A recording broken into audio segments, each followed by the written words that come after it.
ಪುರಾಣದ ಕಥೆಗಳು ಸಾಕಷ್ಟಿದೆ. ಅದು ಒಂಥರ ಹಲಸಿನ ಹಣ್ಣಿನ ಥರ ತೆಗೆದಷ್ಟು ತೊಳೆಗಳು ಸಿಗ್ತಾನೆ ಇರುತ್ತೆ. ಹಲಸು ನಮ್ಮ ಆರೋಗ್ಯಕ್ಕೆ ತುಂಬ ಒಳ್ಳೆಯದು ಅಂತ ಗುರುಗಳು ಹೇಳ್ತಾ ಇದ್ರು. ಹಾಗಾದ್ರೆ ಬನ್ನಿ, ಮುಳ್ಹಂದಿ ಥರ ಕಾಣೋ ಹಲಸಿನ ಹಣ್ಣಿನ ಇನ್ಫಾರ್ಮೇಶನ್ ನೋಡೋಣ. ಹೇ ಹುಡುಗಿ, ಹಸಿದಾಗ ಹಲಸು ಉಂಡಾಗ ಮಾವು ಅನ್ನೋ ಗಾದೆಗೆ ವಿವರಣೆ ತಗೊಂಡು ಬನ್ನಿ ಅಂತ ನಮ್ಮ ಟೀಚರ್ ಹೇಳಿದ್ದಾರೆ. ಯಾಕೆ ಹಾಗಂತಾರೆ?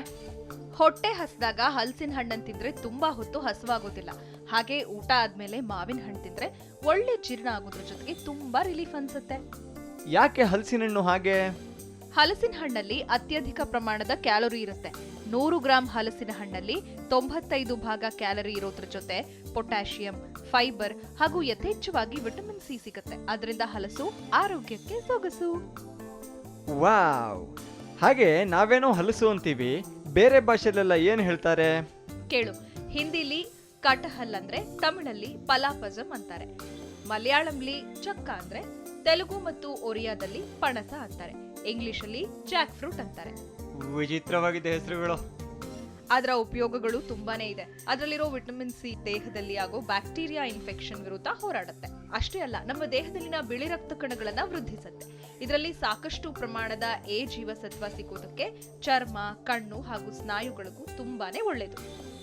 ಅಬ್ಬಾ, ಹಣ್ಣು ಒಂದು, ಪ್ರಯೋಜನ ಹಲವು. ಹೌದೌದು, ಇಷ್ಟೇ ಅಲ್ಲ, ಆರೋಗ್ಯಕ್ಕೆ ಸಂಬಂಧಪಟ್ಟಂತೆ ತುಂಬಾನೇ ಇದೆ. ಕೇಳ್ತಾ ಹೋಗು, ನಾನು ಹೇಳ್ತಾ ಹೋಗ್ತೀನಿ. ಓಕೆ, ಹೇಳು. ಹಲಸಿನ ಹಣ್ಣನ್ನ ರುಬ್ಬಿ ಮುಖಕ್ಕೆ ಹಚ್ಚೋದ್ರಿಂದ ಮುಖದಲ್ಲಿನ ನೆರಿಗೆಗಳು ಕಡಿಮೆಯಾಗತ್ತಂತೆ. ಹಾಗೆ ಕೂದಲು ಸೊಂಪಾಗಿ ಬೆಳೆಯುವುದಕ್ಕೆ ಸಹಕಾರಿಯಂತೆ. ರಕ್ತದೊತ್ತಡ ನಿಯಂತ್ರಣಕ್ಕೂ ಸಹಾಯ ಮಾಡತ್ತಂತೆ.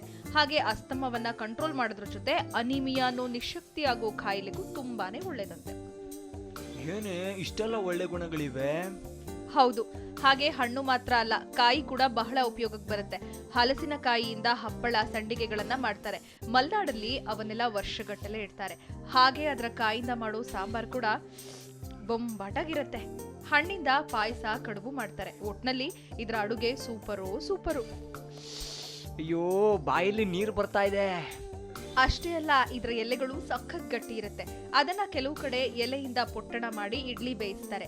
ಹಾಗೆ ಹಲಸಿನ ಮರ ತುಂಬಾನೇ ಗಟ್ಟಿ ಇರೋದ್ರ ಜೊತೆ ತುಂಬಾನೇ ಒಳ್ಳೆ ಕಲರ್ ಇರುತ್ತೆ. ಅದರಿಂದ ಮನೆ ಕಟ್ಟೋಕೆ, ಬಾಗಿಲು ಮಾಡೋಕೆ ಬಳಸಿದ್ರೆ ಯಜ್ಞ ಯಾಗಾದಿಗಳಲ್ಲಿ ಕೂಡ ಇದರ ಕಟ್ಟಿಗೆಗಳನ್ನ ಅಗ್ನಿಗೆ ಬಳಸ್ತಾರೆ. ಅಬ್ಬಾ, ಇಷ್ಟೊಂದು ಸ್ಪೆಷಾಲಿಟಿನಾ? ಸೂಪರ್. ಹಾಗೆ ಅತಿ ಹೆಚ್ಚು ಹಲಸನ್ನ ಬೆಳೆಯೋ ದೇಶಗಳು ಯಾವುದು?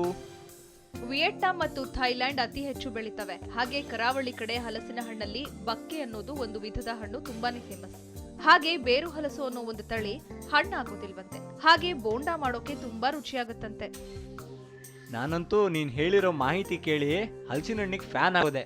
ಇವಾಗ ಮಾರ್ಕೆಟಿಗೆ ಹೋಗಿ ತಗೊಂಡ್ ಬರ್ತೀನಿ. ನಂಗೂ ತಿನ್ಬೇಕನ್ನಿಸ್ತಿದೆ.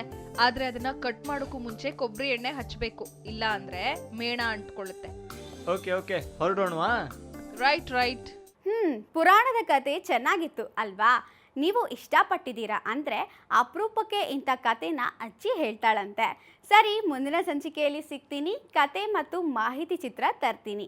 ಅಲ್ಲಿವರೆಗೂ ನೋಡ್ತಾ ಇರಿ ಸರಳ ಜೀವನ. ಇದು ಮನುಕುಲದ ಒಳಿತಿಗಾಗಿ.